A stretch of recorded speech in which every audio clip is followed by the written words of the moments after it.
हरे कृष्णा। आनंद यात्रा इस YouTube channel पे आज हम देखेंगे कि पहला वीडियो मैंने बनाया था कि हमारी नदियाँ हमारी जीवन रेखा। तो नदियाँ का हमारे कल्चर में, अपने लाइफ में एक अलग महत्व है।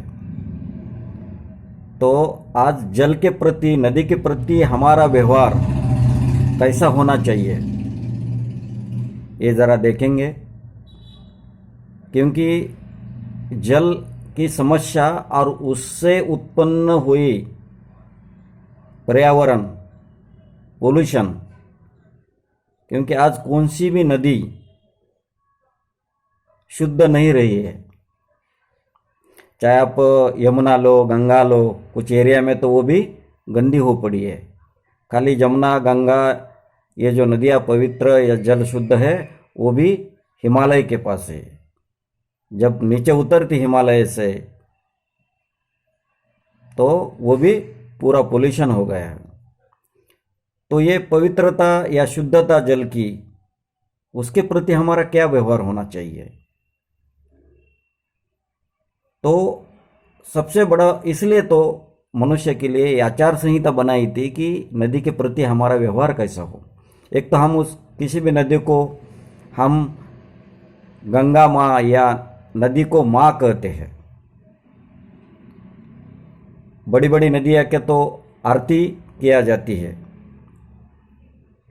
तो उसके प्रति हमारा व्यवहार अच्छा हो, उसके हम केयर करें।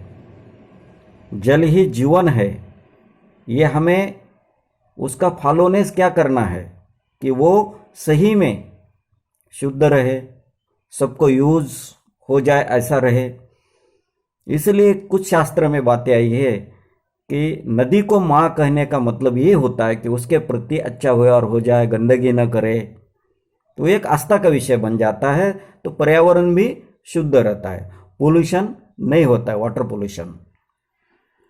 तो क्या शास्त्र में क्या बात कही गई है कि जल में मल मूत्र कभी त्यागना नहीं चाहिए। पानी पर कभी भी पैर या हाथ से आघात नहीं करना चाहिए। देखिए कितना एक भाव बताया गया है कि रिस्पेक्टेड की बात है। यहाँ किसी नदी पर पहुंचने के बाद उसको प्रणाम करना चाहिए, देवताओं को और पितरों को, और शुद्ध भाव से ही नदी में या उसका पानी का यूज करना चाहिए। किसी नदी पर या किसी के वहां पे जाकर अपनी गंदगी नहीं डालनी चाहिए। लोग कूड़ा डालते हैं, कचरा डालते हैं। अगर आप कभी गंगा, यमुना, ये जो नदियां हैं हरिद्वार के ऊपर बहुत अच्छी लगती है। तो जैसे ही गंगा मैया हरिद्वार से वहाँ जब पृष्ठतल पर आती, भूतल पे आ जाती है, मतलब पर्वत छोड़ के, तो बहुत से जगह वो इतनी उसका वाटर पानी इतना पोल्यूटेड हो गया है कि आप देख नहीं सकते हैं। जमुना मैया का पानी, दिल्ली से जमुना बहती है, वो नदी गायब है दिल्ली में। तो लाल किले के पीछे आपको बताया जाएगा कि ये जमुना मैया है। आज जब वो मथुरा में चली जाती है, वृंदावन में आ जाती है, वहाँ भी इतनी पोल्यूशन हो गई है कि आपकी इच्छा नहीं होती कि उसमें नहाने की। तो ये इसका रीज़न क्या है कि ये जीवन रेखा है हमारी।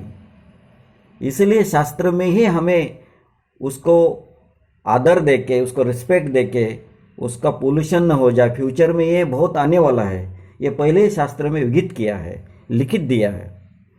इसलिए कभी भी जल के प्रति, नदी के प्रति हमारा व्यवहार बहुत धार्मिक होना चाहिए। क्योंकि धर्म से ही आस्था बढ़ती है। कि आज जो लोग कौन से भी नदी के तरफ उस आस्था से नहीं देख रहे, इसलिए गंदगी करते हैं, कपड़े धोते हैं, जो भी अपना स्नान करते हैं, तो जनसंख्या के हिसाब से वो पूरा पानी पोल्यूटेड हो गया है। इसलिए नदी के प्रति हमारी भावना है, वो माँ है और जल ही जीवन है, इसको बचाना चाहिए। क्योंकि हम भी जब यात्री बोल के किसी तीर्थ स्थल पे जाते हैं तो हमारी भी इच्छा हो कि उसमें स्नान करके पवित्र हो जाए, ना कि हम उसको अवॉइड करके वापस आ जाए। तो हमारा उत्तरदायित्व है कि उस स्पिरिचुअल भावना से उसके तरफ देखे और जल के, नदी के प्रति अच्छा व्यवहार होके जल का, पानी का पोल्यूशन न हो। धन्यवाद।